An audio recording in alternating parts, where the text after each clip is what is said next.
Berjumpa dengan saya lagi, Dewa Bayu, di video pembelajaran bahasa pemrograman Python untuk mengelola Big Data. Ya.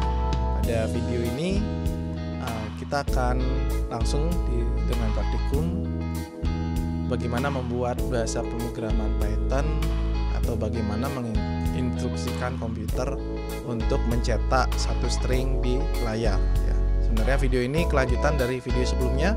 Kita sudah lihat bagaimana kita memerintahkan komputer untuk mencetak satu string menggunakan konsol Python pada video sebelumnya. Tapi di video ini kita akan coba lebih dalam lagi, lebih lengkap lagi bagaimana kita mencetak pola-pola dari string atau ada spesial karakter tertentu yang bisa kita gunakan untuk berganti baris atau memberikan separator di antara satu string, menggabungkan string seperti itu. Kita lihat nanti bagaimana kita lakukannya dengan menggunakan Jupyter Notebook yang ada juga di dalam Anaconda. Pada latihan coding kali ini kita akan menggunakan Jupyter Notebook yang ada di aplikasi Anaconda. Oke, ini adalah program pertama. Sebenarnya kita sudah lihat program sederhana di video sebelumnya ya, dimana di sana kita membuat program untuk mencetak suatu kalimat ya.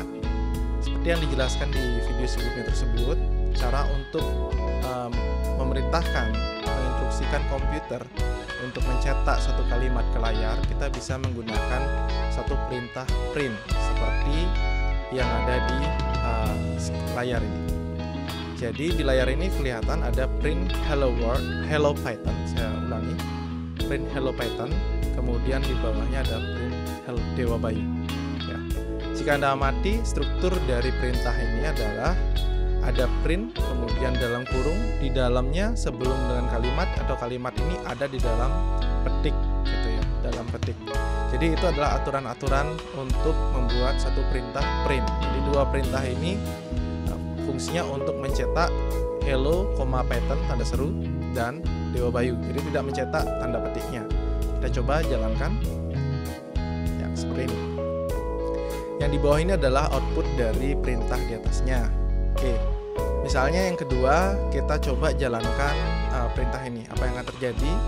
Ya, akan ada notifikasi invalid syntax. Itu artinya ada sintak yang salah ya. Kenapa bisa salah? Karena di dalam kurung ini untuk mencetak string harus ada tanda petik.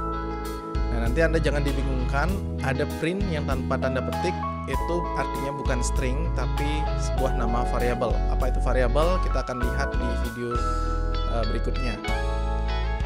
Kemudian ini contoh yang lain, print tanda petik 1 ya, Indonesia bisa juga digunakan untuk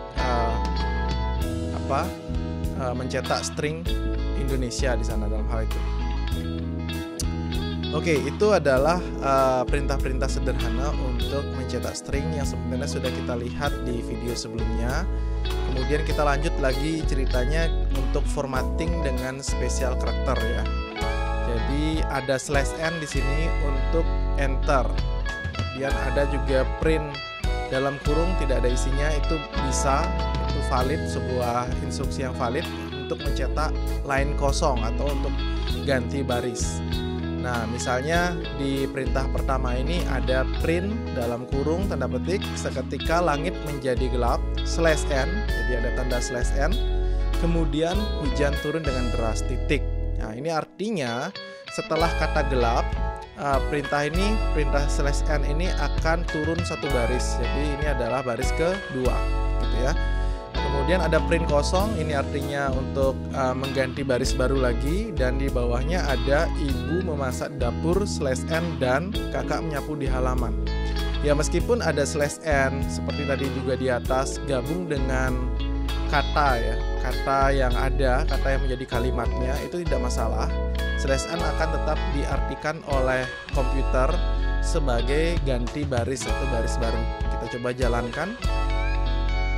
Ya, ini dia, ini adalah perintah print yang pertama.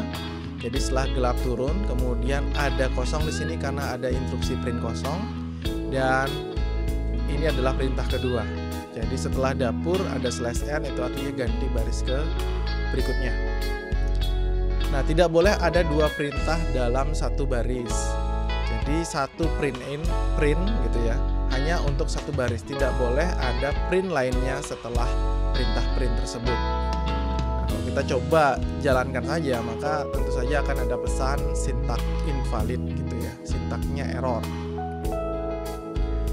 Nah, kita lihat juga kita bisa mencetak beberapa string dengan sambungan koma.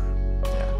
Nah, ini penting untuk kita tahu. Ya, misalnya kita ingin mengkombinasikan beberapa string, atau nanti akan ada contoh kita kombinasikan string dengan variabel, kemudian diikuti dengan string lagi. Maka bisa kita sambungkan dengan koma seperti ini ya. Kalau kita coba jalankan, maka kelihatan ada my name is Python, padahal Python ini adalah kata kedua dalam perintah itu. Jadi daripada kita membuatnya print dua kali dalam satu baris ini, maka yang sebenarnya harus kita lakukan adalah menyambungkan string tersebut dengan koma di dalam kurung dalam sebuah fungsi print ya. Nah, otomatis untuk print kedua itu akan dicetak di baris berikutnya ya, jadi tidak sambung. Oke, lanjut lagi, kita lihat kalau yang di atas ini adalah contoh satu perintah dua string. Kalau yang ini juga hampir sama ya, hanya kalau 3 string ya tinggal disambung saja dengan koma, jadi sama aja sebenarnya ya. Outputnya akan sesuai seperti ini. Nah, oke, pada kasus berikutnya ada timbul pertanyaan, bagaimana kalau kita mencetak tanda petik di dalam kalimat tersebut. Seperti yang kita lihat di atas, tanda petik ini itu untuk menandakan string. Sedangkan bagaimana kalau tanda petik itu memang ingin dicetak? Misalnya ada pertanyaan seperti itu, maka kita bisa gunakan escaping karakter. Contohnya, kita ingin mencetak dia mengatakan dalam tanda petik halo, jadi tanda petik ini ingin dicetak. Nah, caranya adalah sebelum tanda petik itu harus ada escapingnya, garis miring seperti ini ya, dan itu menandakan tanda petik setelah garis miring ini atau escaping ini itu adalah suatu string atau karakter tanda petik. Jadi bukan menandakan bagian dari string gitu ya, tapi adalah karakter petik yang harus dicetak gitu. Kita coba saja jalankan, maka ada tanda petik sekarang di sini. Nah, apabila kita mencetak, nah misalnya ini print garing tanda petik satu tanda petik lagi, maka yang dicetak adalah satu tanda petik. Sama artinya seperti tadi, bahwa setelah garis miring atau escaping ini adalah satu karakter petik yang harus dicetak gitu ya. Nah, bagaimana kalau slashnya dua kali? Slashnya dua kali ya sama ya, artinya slash yang pertama itu menandakan untuk mencetak karakter berikutnya slash kedua. Jadi slash kedua ini dianggap sebagai karakter, bukan sebagai suatu tanda gitu ya. Nah, kalau yang kita lihat tadi, kalau kalian ingat kita mencetak dua buah perintah string seperti ini ya, print kedua itu akan ditulis di bawah print sebelumnya ya, padahal tidak ada satu perintah yang memerintahkan dia turun ganti baris ya. Kalau dalam bahasa pemrograman lainnya seperti bahasa C, seharusnya dia akan diketikkan menyambung karena tidak ada perintah turun di sana. Nah, beda dengan Python ya. Kalau Python dia akan otomatis. Nah, bagaimana kalau kita nggak mau otomatis seperti itu? Atau bagaimana kalau kita merintahkan instruksi yang berbeda? Ada perintah namanya n di sini. Nah, contohnya ini, my name is dalam koma, kemudian Python itu ada dua string, koma lagi, kemudian ada satu perintah n sama dengan ini untuk menandakan akhir dari string yang akan dicetak dalam print itu apa. Misal di sini adalah spasi, bukan enter. Jadi kalau kita nggak isi satu perintah ini, maka defaultnya dia akan ganti baris. Sedangkan kalau kita isi, maka ya diikuti. Kalau ini adalah spasi, kemudian ada print Monty Python, jadi seharusnya dua perintah ini akan dicetak dalam satu baris. Kita lihat saja. Ya betul ya. Maka dia akan dicetak dalam satu baris, dan Anda perhatikan di sini ada spasi. Kenapa spasi ada di sini? Karena ada perintah diakhiri dengan spasi.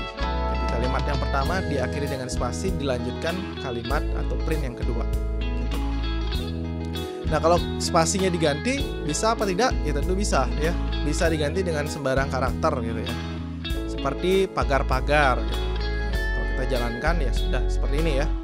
My name is, karena nggak ada namanya ya udah my name is Monty Python.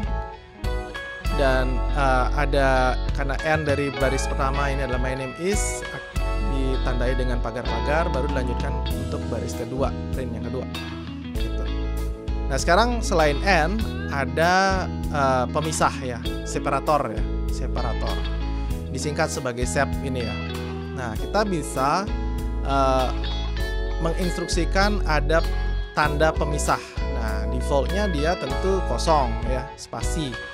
Nah, kalau di sini kita bisa beri tanda separatornya, sepnya adalah das minus. Maka kalau kita cetak ini seharusnya antar string akan digabungkan bukan dengan spasi tapi dengan minus seperti instruksi yang ada di sini. Nah, kita jalankan saja. Ya, ada minus di sini itu karena diperintahkan ya pembatasnya adalah minus. Nah, kita bisa gabungkan kedua perintah tersebut, baik itu separator ataupun N, itu seperti ini. Tapi ingat posisinya adalah di akhir string ya. Jadi silakan Anda kumpulkan string-string yang mau dicetak atau kalimat yang mau dicetak, baru koma terakhir adalah ya apakah separator atau N atau keduanya. Nah, misalnya yang pertama ini my name, my, name, is dipisahkan ya dengan underscore, kemudian diakhiri dengan bintang gitu. Kemudian Monty Python ini akan dipisahkan dengan bintang, kemudian diakhiri dengan apa ini ya, bintang dan ganti baris. Nah kita coba jalankan ya. Oke, my name is Monty, benar ya. Kenapa dia tidak ganti baris untuk print kedua? Karena tidak ada yang memerintahkan dia turun, tapi disuruh mencetak bintang gitu ya. Kemudian di sini bintang ini. Kemudian Monty Python-nya adalah yang ini ya. Ada separatornya adalah bintang, kemudian diakhiri dengan bintang, kemudian ada ganti baris. Nah, misalnya kalau di sini saya cetak print Hi Monty, misal seperti itu, maka apakah dia akan dicetak di kanannya atau di bawahnya? Ya tentu saja akan dicetak di bawahnya. Kenapa di bawahnya? Karena di sini ada perintah turun. Ya, sekali lagi, kalau kita ada tambahan N di sini, maka apapun yang ada di N ini adalah perintah yang harus dilakukan. Kalau kita hilangkan N-nya, maka defaultnya adalah ganti baris. Seperti itu ya. Nah, oke, ada coba Anda komentar ya, berikan komentar jawaban yang benar kalau ada perintah seperti ini. Print digital talent dahsyat sep underscore n bintang, kemudian maaf ini tipe ya, jadi harusnya print ini ada di bagian bawah, jadi baris kedua. Langsung aja saya ganti jadi seperti ini ya. Ada dua print. Nah, kira-kira apa yang akan dicetak? Silahkan Anda tulis di bagian komentar di bawah ya. Nanti coba kita cek sama-sama apakah tebakan Anda benar atau enggak gitu. Oke, lanjut lagi.